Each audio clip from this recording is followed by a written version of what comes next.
Hello students, welcome. और आज के इस वीडियो में हम लोग देखने वाले हैं डिसीजन कंट्रोल इंस्ट्रक्शन। पिछले वीडियो में हमने जाना था कि सी में इंस्ट्रक्शन क्या होते हैं और वह कितने प्रकार के होते हैं। तो आज हम लोग देखते हैं डिसीजन कंट्रोल इंस्ट्रक्शन। ये कंट्रोल इंस्ट्रक्शंस के अंदर आते हैं। कंट्रोल इंस्ट्रक्शन के अंदर हमने बताया था कि 4 प्रकार के इंस्ट्रक्शंस है। कौन कौन से? सीक्वेंस इंस्ट्रक्शंस, सेकेंड है decision instructions, control instructions, third है हमारा लूप कंट्रोल इंस्ट्रक्शन और चौथा है हमारा 4th नंबर वो है केस स्टेटमेंट इंस्ट्रक्शंस। ठीक है, तो पहला जो है सीक्वेंस इंस्ट्रक्शंस, जो हमने बताया था कि वो 1 by 1 सीक्वेंस से वो इंस्ट्रक्शंस को रीड करता है और उस टाइप से एग्जीक्यूट करता है हमारा कंपाइलर, तो वो सीक्वेंस इंस्ट्रक्शंस होते हैं। सेकेंड जो है वो है डिसीजन कंट्रोल इंस्ट्रक्शन। तो आज के इस वीडियो में हम लोग इसे कवर करेंगे कि डिसीजन कंट्रोल इंस्ट्रक्शन क्या है। तो डिसीजन का मतलब ये हम लोग समझ रहे हैं कि हमारे प्रोग्राम में ऐसे रिक्वायरमेंट आए जिसमें हमें डिसीजन लेना पड़े। एक कंडीशन हमारे पास आ जाता है और हमें डिसीजन लेना पड़ता है कि या तो हम इस स्टेटमेंट को एग्जीक्यूट करवाएं पहले, या फिर उसके फॉल्स होने पे हम दूसरे स्टेटमेंट को रीड करवाएं, उसे एग्जीक्यूट करवाएं। तो इस कंडीशन में हमें डिसीजन कंट्रोल इंस्ट्रक्शंस की आवश्यकता होती है। इसके अंदर में स्टूडेंट्स 3 टाइप के होते हैं। पहला if statements, second if else statement और थर्ड है वो कंडीशनल ऑपरेटर। Clear student?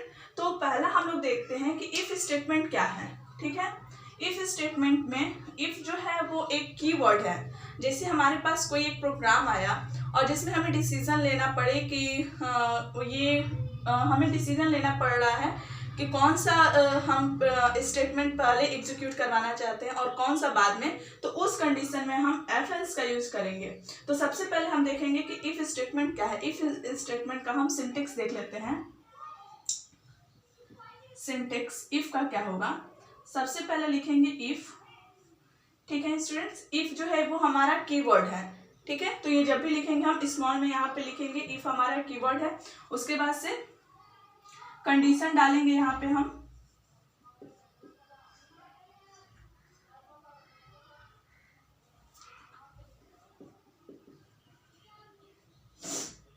उसके बाद से अगर ये ट्रू होता है तो यहाँ पे डू दिस, मतलब ये इस यहाँ पे जो हमारा स्टेटमेंट होगा वो एग्जीक्यूट होगा। ओके स्टूडेंट्स, यहाँ पे जो कंडीशन होता है वो हमारे ऑपरेटर्स के ऊपर हम लोग यहाँ पे कंडीशनल ऑपरेटर्स लगा के उस कंडीशन को हम लोग चेक करते हैं। वो कुछ भी हो सकते हैं, जैसे कि यहाँ पर x greater than y, less than y, या फिर इज इक्वल टू या फिर नॉट इक्वल टू।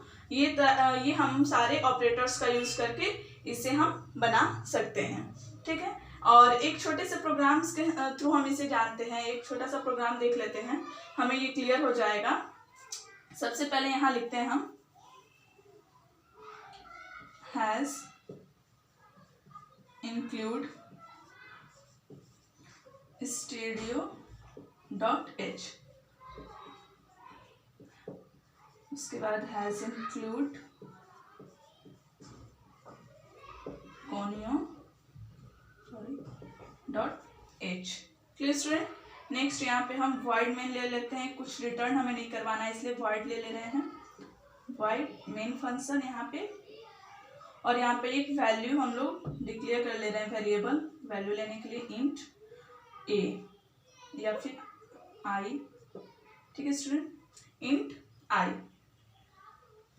यहाँ पे हम printf लिखेंगे।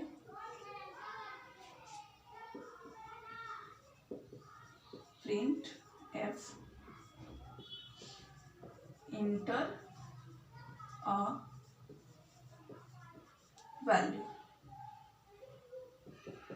ठीक है, उसके बाद से यहाँ कंडीशन लगाएंगे हम। If i is equal to 5। ठीक है, तो उसके बाद हमारा प्रिंट करेगा स्क्रीन पे प्रिंट f, यहाँ पे यू इंटर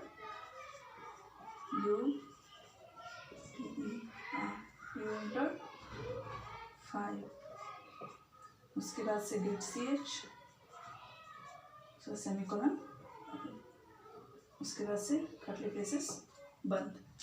ठीक है स्टूडेंट, इसमें क्या हो रहा है, जैसा कि हमने इसका सिंटेक्स है इफ और कंडीशन लगाएंगे और उसके बाद से स्टेटमेंट अगर ये ट्रू हो जाता है तो वो स्टेटमेंट हमारा एग्जीक्यूट करेगा। ठीक है स्टूडेंट, तो इस प्रोग्राम में क्या हो रहा है कि हम एक इंटीजर टाइप का डेटा टाइप ले रहे हैं और उसमें वेरिएबल ले रहे हैं आई। आई का जो वैल्यू फिर यहाँ पे हम स्क्रीन पे प्रिंट करवा रहे हैं प्रिंटिफ इंटर ऑफ वैल्यू, एक वैल्यू प्रिंटर करवा रहे हैं यूजर से। अगर आई का वैल्यू 5 हो जाता है, यहाँ पे अगर हम आई का वैल्यू यूजर 5 डालता है तो 5 इज इक्वल टू 5 बराबर हो जाता है, तो हमारे स्क्रीन पर प्रिंट करेगा यू इंटर 5। क्लियर? अगर यहाँ पे यूजर 5 नहीं डालता है तो वो बैक हो जाएगा, क्योंकि हमने यहाँ पे और दूसरा कोई कंडीशन नहीं डाला है इस वजह से। और अगर ये ट्रू हो जाता है तो ये स्टेटमेंट रन करेगा और हमारा प्रोग्राम एग्जीक्यूट करेगा। Clear students? और एक और बात है यहाँ पे नोट कर लीजिए कि अगर हमारा इफ के बाद केवल एक स्टेटमेंट हो, एक लाइन का ही हमारा स्टेटमेंट हो, तब हम उसके अंदर में कर्ली ब्रेसेस का यूज नहीं करेंगे। किंतु अगर हमारा यहाँ पे इफ स्टेटमेंट है और इसके बाद से डू दिस 2-3 स्टेटमेंट से हमारा इसी तरह करके, तब हम उसके अंदर कर्ली ब्रेसेस का यूज करेंगे। अगर हमारा केवल एक स्टेटमेंट हो, हमारा जैसे हमारा यहाँ पे यूज हुआ है, और केवल एक स्टेटमेंट हो, तब हम कर्ली ब्रेसेस का यूज नहीं करेंगे। Clear students? तो हमें समझ में आ गया कि इफ स्टेटमेंट क्या है। नेक्स्ट देखते हैं इफ एल्स स्टेटमेंट।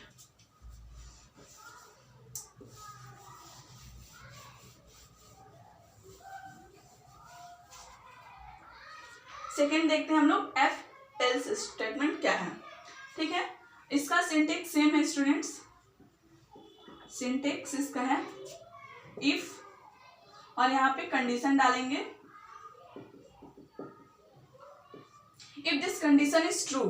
अगर ये कंडीशन ट्रू होता है then you do this, otherwise जब ये कंडीशन जो हमारे डाले हम यहाँ पे और ये फॉल्स हो जाता है then you do this. Else लगा के आप इस स्टेटमेंट को रन करवाइएगा, इस स्टेटमेंट को एग्जीक्यूट करवाइएगा। क्लियर? कहने का मतलब है स्टूडेंट्स, अगर हम यहाँ पे कुछ भी दे रहे हैं जैसे x less than y, clear? तो यहाँ पे अगर x लेस देन y हम यहाँ पे डाल रहे हैं कंडीशन, अगर x ट्रू होता है तो ये स्टेटमेंट रन करेगा, और अगर फॉल्स होता है तो ये स्टेटमेंट रन करेगा। यहाँ पे भी सेम थिंग है स्टूडेंट्स। अगर स्टेटमेंट यहाँ एक हो रहा है, एक लाइन का स्टेटमेंट है, तब हम कर्ली ब्रेसेस का यूज नहीं करेंगे। अगर यहाँ पे स्टेटमेंट डू दिस 2-3 स्टेटमेंट होता, हम 2-3 स्टेटमेंट को रन करवाते, एग्जीक्यूट करवाते, तो हम यहाँ पे कर्ली ब्रेसेस का यूज करते, अदरवाइज नहीं करेंगे। ठीक है स्टूडेंट्स? तो इस प्रोग्राम इफ इस कंडीशन के लिए भी एक छोटा सा प्रोग्राम के थ्रू हम लोग इसे समझ लेते हैं। सेम वही रहेगा, has include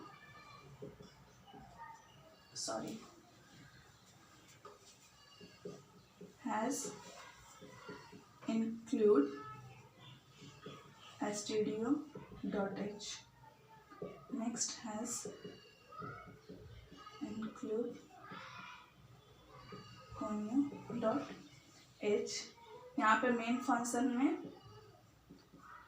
curly braces open, integer data type है तो इंट a और b, 2 वेरिएबल डिक्लेयर हम लोग यहाँ कर लेते हैं। यहाँ पे प्रिंटफ, यहाँ पे हम 2 नंबर यूजर से लेंगे, inter 2 number, inter 2 number. Next scanf, यहाँ पे हम फॉर्मेट स्ट्रिंग लगाएंगे, इंटीजर डेटा टाइप है इसलिए हम लोग %d लिख रहे हैं, अदरवाइज हम लोग फ्लॉट रहता तो f करते a और b। ठीक है स्टूडेंट्स? यहाँ पे नहीं होने की वजह से हम यहाँ लिख रहे हैं, आप लोग देख लीजिएगा। अब हम लोग इसके बाद से यहाँ से कंटिन्यू करें स्टूडेंट्स। फिर यहाँ पे हम एक कंडीशन लगा देते हैं if. Clear students? Print if करवा रहे हैं, स्कैन अप करवा के यहाँ पे इफ कंडीशन डाल रहे हैं हम a greater than b। Clear? a greater than b, तो यहाँ पे हम प्रिंट इफ, यहाँ शॉर्ट में हम pf लिख दे रहे हैं स्टूडेंट, यहाँ पे ये प्रिंट इफ है, a इज ग्रेटर और अगर ये कंडीशन फॉल्स हो जाता है तो यहाँ हो जाएगा एल्स, और उसके बाद से हमारा ये स्टेटमेंट एग्जीक्यूट होगा, बी इज ग्रेटर। उसके बाद से get ch curly braces close.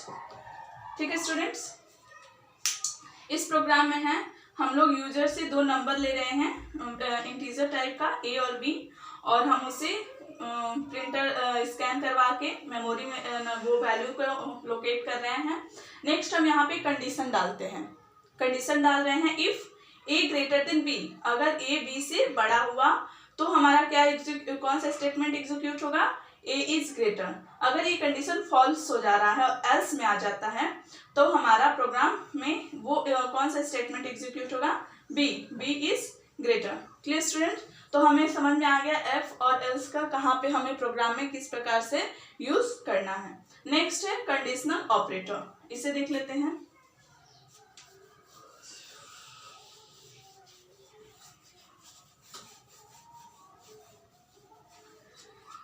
Conditional operators में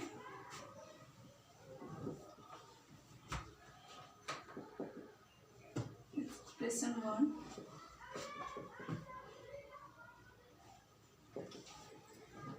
एक्सप्रेशन 2,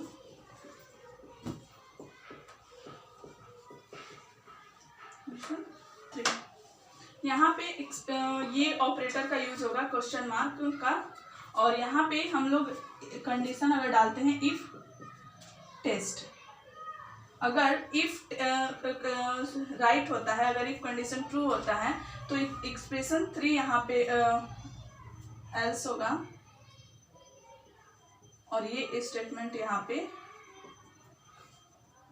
रन होगा। इसको हम एक यहाँ पे छोटा सा प्रोग्राम में देख ले रहे हैं। जैसे कि हम यहाँ पर एक कंडीशन डालते हैं x greater than y, x greater than y, एक और यहाँ पर वेरिएबल ले रहे हैं z इज इक्वल टू, अगर x greater than y true होता है तो हमारा यहाँ पे x ग्रेटर देन y अगर हमारा यहाँ पे ट्रू होता है तो यहाँ पे 5 प्रिंट होगा, अदरवाइज 3। ठीक है स्टूडेंट्स, तो कंडीशनल ऑपरेटर्स में हमारा ये यूज होता है, ऐसे होता है। तो मेनली हम लोग इफ और इफ एल्स का यूज करते हैं अपने प्रोग्राम्स में, बट जैसी रिक्वायरमेंट हमारी आती है उस रिक्वायरमेंट के अनुसार हम कंडीशनल ऑपरेटर्स का भी यूज करते हैं। ठीक है स्टूडेंट्स, तो आई होप आज का वीडियो आप लोग को समझ में आया होगा, और अगर आप लोग को इस वीडियो के थ्रू कुछ भी नॉलेज मिला हो तो इस वीडियो को लाइक करना ना भूलें।